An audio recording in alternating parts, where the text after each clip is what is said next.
توگەین پرس و باسبابەتاکەین بە میوانداری بەڕێز کاک خەبات نۆزاد ئەندامی ئەنجومەنی سیاسی جوڵانەوەی نەوەی نوێ. کاک خەبات سڵاو لێبێ.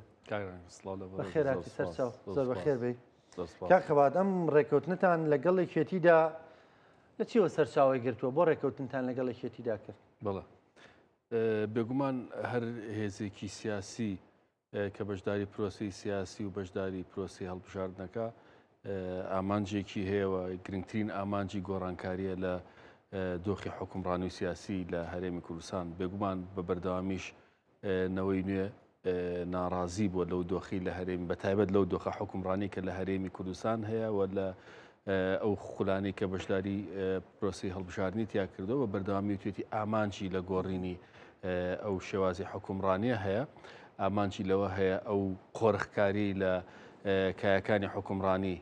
لە هەرێمی کوردستان هەیە کۆتایی پێبێنە. لە ئەم خولەی پەرلەمانی کوردستان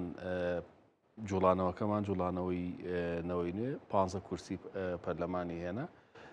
هەر لە سەرەتای باسوخواز لە سەرپێکێنانی کابینەی دێ حکوومەتی هەرێمی کوردستان دوای کۆتایی هاتنی هەڵبژاردنەکان لە 2004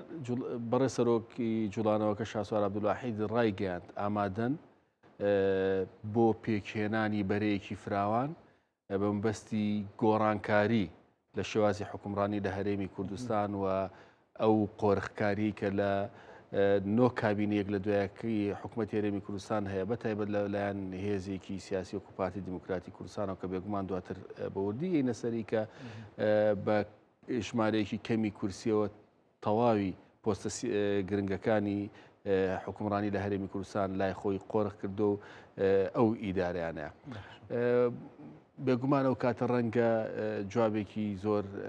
ئەوە نەبووە دوای ساڵێک لە تێپابوون بەسەر ئەوە دوای لایەنانە بۆ جوابی بەدەم داواکەی جوڵانەوەی نەوەی نوێوە نهاتن. زۆر جار داوای دەکرد دەی با لە دەروی کێتی پارتی کێتان پێ باشە دەکەین بە سەرۆکوەزیران وەرن بە ڕێکەوەی لە نێو خۆماندا. وڵی ڕەنگەوە خۆیان جواب بنەوە باشتر بێ، بەڵام وەکو ئەرزم کردی کاک ڕانکۆیانی تۆ کەیتە ناو بەشداری پرۆسی سیاسی و بەشدارێکی گرنگت ئەبێ لە هەڵبژاردنە پێویستە ئەو متمانەی هاوڵاتیان بە توی داوە لە پێکهێنانی حکوومەتێکی ڕەشید و حکوومەتێک کە بە قازانجی وڵاتیان هەرێمی کوردستان بێ ڕنگ باتەوە. تۆ ناکرێ 15 کورسیت لە پەرلەمان هەبێ و هێزی ئەم 15 کورسیە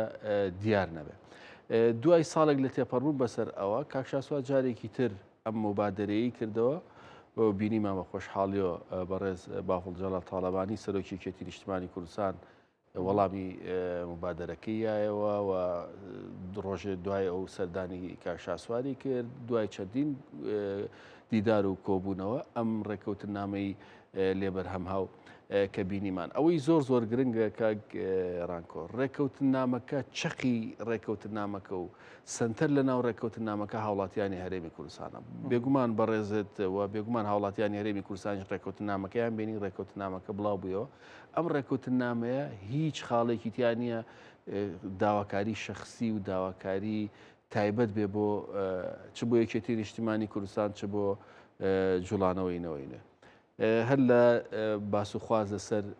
بودجەی هەرێمی کوردستان، هەر لە باسوخواز لەسەر هەرزانکردنی سوتەمەنی، هەر لە باسوخواز لە بابەتێکی گرنگی وەکو پاشەکەوتی بودجەی وڵاتیانی هەرێمی کوردستان، هەر لە باسوخواز لەسەر بابەتی هەرزانکردنی کارەبا باج و ڕسومانە خەبادیان بەجددی کاری لەسەرەکان بۆ نمونە لە نێو خاڵەکانی ڕێکەوتنەکەدا مەسلەی سلفەی زەواجی تێدایە بۆ گەنجان. یعنی مانە ئایا دروشمن ئایا ئەوەیە کە گەنجانان بن بڵێ نەگەرێمە حکوومەت بگرینە دەست ئەمانەتان بۆکی؟ کاگرانکە ئەمە بانگەشی هەڵبژاردن ئێمە هەڵبژاردنمان تێپەڕاندەوە. ئەمە ئێستا دوای هەڵبژاردنەوە ئێمە ئەم هاوپەیمانێتیە پێکهێنراوە بە ئومێدی دەستە بەرکردنی زۆرێک لە جومگە گرنگەکانی حکومڕانی لە هەرێمی کوردستان و پێکهێنانی کابینەیەکی ڕەشید لە حکوومەتی هەرێمی کوردستان و بێگومان ئەمە بەرنامەی کاری ئێمەیە کە ئەچینە حکوومەتی هەرێمی کوردستان و بێگومان جێبەجێکردنیشی بۆ ئێمە ئاسانە و وەکوتم ئەمە پێش هەڵبژاردن نییە تا بڵێن گەنجی خۆشەویست دەنگ بە بە ئێمە چوینە حکوومەت ئەمە دووەکە ئێمە ئێمە ئێستا بە زیاد لە 40 کورسی بە نزیکەی 42 کورسیەوە چینە ناو کابینەی داهاتوی حکوومەتی هەرێمی کوردستان و بێگومان خاڵ بە خاڵی ئەو بەڵێنانی کە لە ناو ڕێکەوتن ئەو بنەمایانی کە لە ناو ڕێکەوتن نامەکە نووسراون جێبەجێکردنیان بۆ هاوپەیمانێتەکەی جوڵانەوەی نەوەی نوێیەکێتی نیشتیمانی کوردستان زۆر ئاسانە بێت. باشە. بۆ یەکێتیتان هەڵبژارد، ینی بەشێک لە ئەندامانی نەوەی نوێ زۆر جارامەژە بۆ دەکەن دەڵێن پارتی چەندین جارداوای لێکردوین لەگەڵاندا ڕێبکەوین و پۆستمیانی باسییان لەوە کردووە کە ئەگەر لەگەڵەوان ڕێککەون ئەوان ئامادەن پۆستێکی زۆری حکومت بن بە نەوەی نوێ، بەڵام نەوەی نوێ ئەمەی ڕەت کردوێتەوە. جۆرە ئێمە باز لە هاوسەنگی هێزەکەین، ینی پێش ئەوەی پارتی لەگەڵ نەوەی نوێش هاوپەیمانی بکات تەواوی جونگەکانی حکومڕانی لە هەرێمی کوردستان لای ئەو قۆرخ کراوە. یعنی تۆ سەرنج بە کاگەڕانکۆ لە نزیکەی 8 پۆستی گرنگ لە هەرێمی کوردستان سەرۆکایەتی هەرێم، سەرۆکی حکوومەت، بێگومان سەرۆکایەتی پەرلەمان معلومی جەنابتە، سەرۆکی پەرلەمان و سکرتێرەکەی و جێگرەکەیەتی کە ڕاستە سەرۆکی پەرلەمانەدا بۆ منە هەموو ساڵەکە داوێکێتی نیشتیمانی کوردستان، بەڵام سکرتێرەکەی و جێگرەکەی شێ لای خۆیەتی و بڕیاردار لە سەرۆکایەتی پەرلەمان پێویستی بە ڕەزامەندی هەم سکرتێر و هەم جێگرەکەیشیە کە ئەمەش هەر وەکوایە لای خۆی بێ. سەرۆکی ئەنجومەنی ئاسایش، سەرۆکی ئەنجومەنی دادوەری، سەرۆکی داواکاری گشتی، کۆمەڵە وەزیری ناوخۆ کە بێگومان هەمومانەزانین دەسەڵات و سەلاحەتەکانی چۆن ئەمانە هەمووی لای ئەوە. جوڵانەوەی نەوەی نوێ لە بیری ئەوایە، ینی ئەم وەکو ئەمانە کە هەمووی لای پارتی دیموکراتی کوردستانە ئەم شێوازە حکومڕانی ئەزمون کراوە کە بەداخەوە لە بەرژەوەندی هاوڵاتیان هەرێمی کوردستانەوە بە دیاریکراویش ئێمە گەر بڵێین هەمیشە یعنی زۆنی ئەملا لەلایەن ئەم دەسەڵاتەوە فەرامۆش کراوە. لەبەرەوە پێویستە تۆ هاوپەیمانێتێ بکەی کە هاوسەنگی بۆ پرۆسی حکومڕانی لە هەرێمی کوردستان بگێڕێتەوە و تەواوی هاوڵاتیان هەرێمی کوردستان سوودمەند بن لە خزمەتگوزاریەکانی ئەو حکوومەتە چ لە هەر هاوڕاتێک لە تەوێڵەوە هەتا دهۆک تازاخۆ هەمووی وەکو یەک تەماشا بکرێن. لەبەرەوە جوڵانەوەی نەوەی نوێ لەگەڵ یەکێتی نیشتیمانی کوردستان هاوپەیمانی کرد. خاڵێکی تر کە لەمە زۆر گرنگە ئەرزی بەڕێز بکەم ئەویشەوەی کە ئێمە خیتابەکەمان بۆ تەواوی پارتە سیاسیەکانی هەرێمی کوردستان بوو. بەڕێز کاک شاسوار کە لە کۆنگرە ڕۆژنامە نووسەکان ڕایگەیان ئێمە بەم 15 کورسیەوە ئامادەین بۆ پێکێنانی بەرەیەک لە دەرەوەی پارتی یانی سەرۆکی حکوومەت لای ئەم بەرەیە بێ بۆ هەموو هێزە سیاسیەکان بوو. ئەوە بەڕێز باڵجەڵە تاڵەبانی بوو وەڵامی مبادەرەکەیایە و هاتە پێشەوە لەگەڵ جوڵانەوەی نەوەی نوێ ئەم هاوپەیمانێتیان پێکێناوە. ئێستش عەرزم کردی کە هاوپەیمانێتێکە بە زیاد لە 40 کورسی نزیک بە 42 کورسیەوە گفتوگۆەکە کە بێگومان ئەمە زیاترە لە یەکێتی و نەوەی نوێ و دەرگای هاوپەیمانێتەکەش بۆ هەموو پارتەکان دەڵێن بۆ مەساویسە نەوەی نوێ و یەکێتی نیشتیمانی کوردستان دیارە ژمارە کورسەکانی دوسێ کورسی دەمێنێتەوە بۆ بەنهێنی ماوەتەوە ئەو ئەبێنێتەوە بۆ ڕۆژی کۆبوونەوەی پەرلەمان زۆر دەپرسێ ئەوە نەوەی نوێ 15 کورسیەوەی یەکێتی نیشتیمانی کوردستان 23 کورسی ئەمە سیواش ڕەنگە کورسیەکی دیکە شێر دیار بێ ئەو دوسێ کورسی تری ڕەنگەوە سیاسەتی ئەم یەکێتی نیشتیمانی کوردستان و جوڵانەوەی نەوەی نوێ بێ باشتر بێ لە ئێستاە بەم شێوەیە مامەڵە بکرێ و ڕۆژی کۆبوونەوەی پەرلەمانی کوردستان وکۆڵێ هەمووشت بەڕوونی دەرەکەوێت. ڕەنگە زیاتریش بێت لەو ژمارەی کە ئێستا ڕەنگە زیاتر بێت لەوەش کە ئێستاڵێ. باشە. پارتی دیموکراتی کوردستان دەڵێ وەرن پەرلەمان کارا بکەینەوە بەو 43 کورسیەوە بۆ 42 کورسیەوە بۆ 40 کورسیەوە 42 فەرقی کەوتۆ نیە گرنگ ئەو ژمارەیە کە نزیکن لە یەکەوە لەگەڵ پارتیدا دەڵێ وەرن بە پەرلەمان کارا بکەینەوە بۆ ناچن. کاکە ڕانکۆ پەرلەمان بێ ڕێکەوتنی سیاسی کارا ناکرێتەوە. ڕوون زۆر بەڕوونتر بڵێم پەرلەمان بێ پێکێنانی کابینەی دێ حکوومەت هەرێمی کوردستان کارا ناکرێتەوە. تۆ ناکرێت پەرلەمان کارا بکەیتەوە ئەم پەرلەمانە توانای لێپرسینەوەی لە حکوومەت نەبێ. ناکرێت پەرلەمان کارا بکەیتەوە هەر یاسایەکی دەرکرد حکوومەت پابند نەبێ بە جێبەجێکردنیەوە. ئەستن لە ڕووی یاساییەوە ینی هێزی یاسایی لێپرسینەوەی لەم کابینەیە نابێ و چکەم کابینەیەم پەرلەمانە متمانی پێنەیاوە و ئەم کابینەیە هیچ پابندێکی یاسایی نییە بە جێبەجێکردنی هەر قەرارات و بڕیار و یاسایە کە ئەو کابینەی کە پارتی دیموکراتی کوردستان لێ با ئەو پەرلەمانی کە پارتی دیموکراتی کوردستان لێ با کارای بکەینەوە.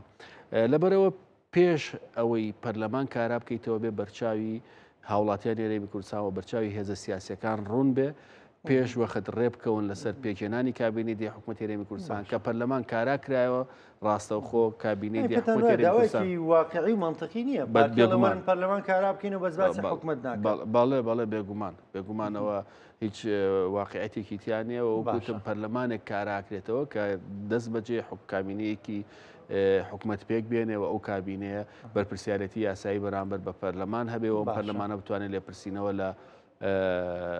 ئەو کابینێ بکە. باشە کاک خەبات پارتی بووە قەڵس بووە بە ڕێکەوتنەکە بەڕێوە لە چیوە سەرچاوی گرتووە؟ من سەرەتای قسەکانی ئاماژەم پێ کرد پارتی دیموکراتی کوردستان ئێستا 39 کورسی هەیە. باشە ئێستا ئەو لە نقطەیەک دانیشتووە کە پێی وایە ئەو پۆستەکان دابەشەکەوە ئەو بڕیاردەرە لە کابینەی پێکێنانی کابینەی دێمی حکوومەتی هەرێمی کوردستان. ئێستا ئەم هاوپەیمانەتی هەموو ئەمانەی گۆڕیەوە من پێش لە قسەکانی ئاماژەم پێکرد کە پارتی دیموکراتی کوردستان بە ژمارەیەکی کەمتر لە ئەوەی کە پێویستە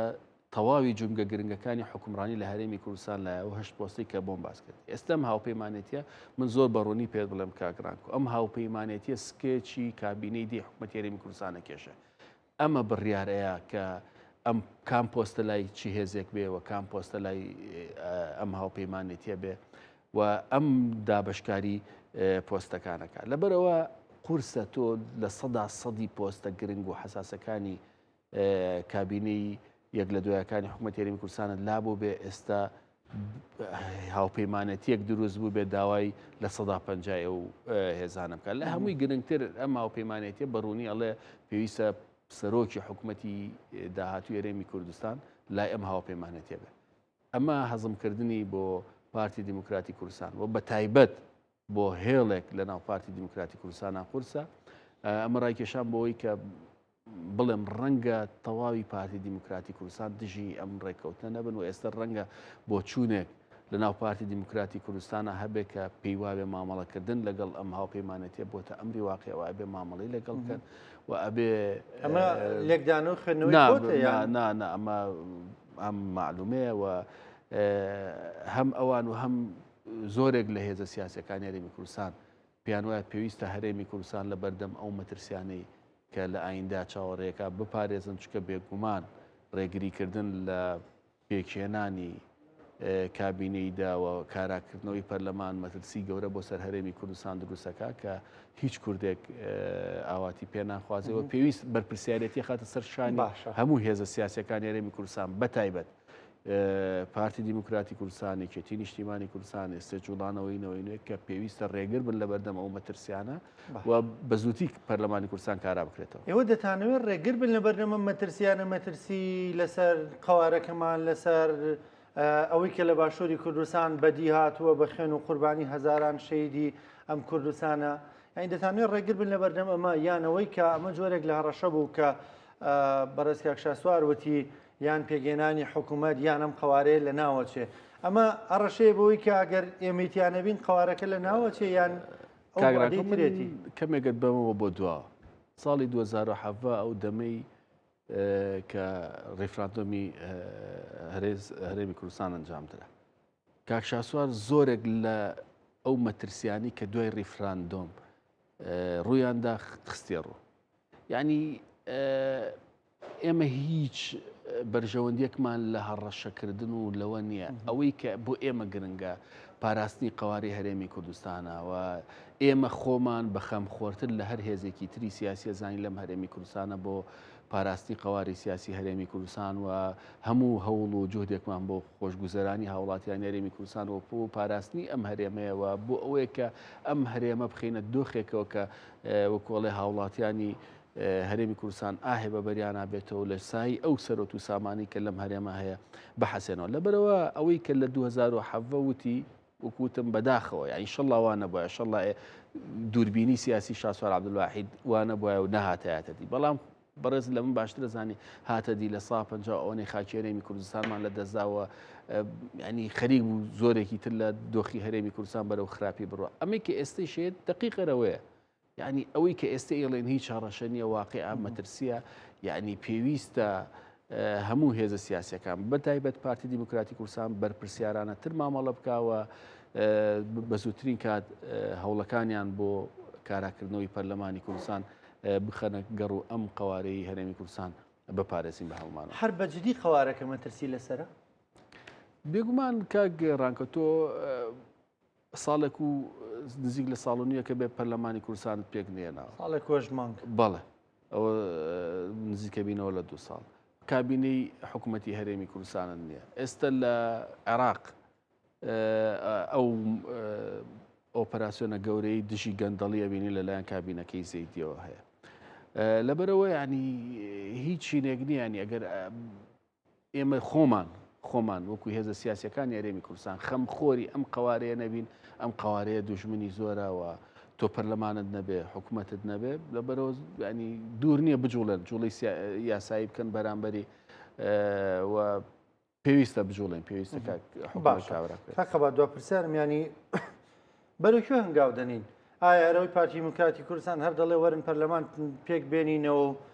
تۆ دەڵێ داواکەی نامەنتەقیە ئەوەش یەکێتیونەوەی نوێ لێرەوە دەڵێن ئێمە یاسای ترسی و نۆبەسیونەوەین چل بە چلین هەر چەندێکە ڕقەمەکە لەم دوورەوە دەڵێن و مەترسیەکانیش لەسەر قوارەی هەرێمی کوردستان زیاد دەکا یان حەلەکە چییە؟ کاکە ڕانکۆ حەلەکەوەیە بینە سەر مێزی گفتوگۆ و بگەینە ڕێکەوتن و ئەو دۆخە سیاسیە نوێیی کە لە هەرێمی کوردستان هاتۆتە ئاراوە ئەو هاوپەیمانەتی جوڵانەوەی نەوەی نێو یەکێتی نیشتیمانی کوردستان مامەڵەیەکی جددی لەگەڵا بکرێ من ئەمێ شتێک بۆ بەڕێزە بڵێم ینی ئەوەی کە پارتی دیموکراتی کوردستان ئێستا دۆخی شێوا و قەڵسە بەم هاوپەیمانەتیە ینی کارێکی زۆر نامەنتەقیە لە سیاست یاین تۆ لە بێنە پێشچاوی خۆت لە کابینی پێش و پێش پێگەێنانی حکوومەتەکەی سوودانی لە عێراق پارتی دیموکراتی کوردستان بەڕێز سەدەر بەڕێز هەلبووسی هاوپەیمانەتییان پێگەێنا ینی لە دەرەوەی هێزی زۆرینەی ئەو هێزە زۆری کە لە پەرلەمانی عێراق بوون هەوڵی زوو کۆکردنەوەی زۆرینەی پەرلەمانیان بە ئامانجی پێگەێنانی کابینەی حکوومەتی عێراق بەڵام نەیانتوانی یعنی ئەگەر بیان توانێەوە بۆ خۆیان شەرعی بوو و ئەوەیان نەکرد لە کەرکووک پارتی دیموکراتی کوردستان لەگەڵ خەمیس خەنجەر و لەگەڵ چەند هێزێکی تری عەرەبی هاوپەیمانەتی پێکێنا بە ئامانجی پێکێنانی حکوومەتی خۆجیایی کەرکووک بەڵام سەرکەوتوو نەبوو لە مووسڵ یعنی لە تەواوی ئەو پرۆسە سیاسیانەی لە عێراق هەیە لە دەرەوەی هەرێمی کوردستان پارتی دیموکراتی کوردستان ئەمەی کەنەوەی نیە و یەکێتی نیشتیمانی کوردستان کردوێتی بۆ خۆی بەڕەوای زانیەوە و کردوێتی و سەرکەوتوو نەبووە یعنی ئەگەر سەرکەوتوو وایە تا خاڵی کۆتایی ئەیبر لەبەرەوە ئەمە ئەڵێم ینی پێویستە پارتی دیموکراتی کوردستان مامەڵەیەکی واقعیانە لەگەڵ ئەمە هاوپەیمانەتیە بکە و وەکوتم بێنە سەر مێزی گفتوگۆ و لە خەمی ئایندەی هەرێمی کوردستان و لە خەمی هاوڵاتیانی هەرێمی کوردستان بن کۆتایی بەو چەق بەستوویە سیاسیە بێنن کۆتایی بەو ڕێگریانەی لە بەردەم کاراکردنەوەی پەرلەمان بێنن پەرلەمانی کوردستان پێکەوە لەگەڵ پێگەێنانی کابینەی دەی حکوومەتی هەرێمی کوردستان کارا بکەینەوە و حکوومەتێک پێک بێنین کە لە خەمی هاوڵاتیانی هەرێمی کوردستان و خەمی موچەخۆران و خەمی تەواوی هاوڵاتیان هەرێمی کوردستان بێت. سپاس دەکەم بەڕێزکە خەبات نۆزاد ئەندامی ئەنجومەنی سیاسینەوەی نوێ سپاس بۆ بەشداریکردنت بەخێراتی سەرچاو بەخێر بێ. خۆشەویستان بەردەوامە بین لە دوای شوێکی کورد.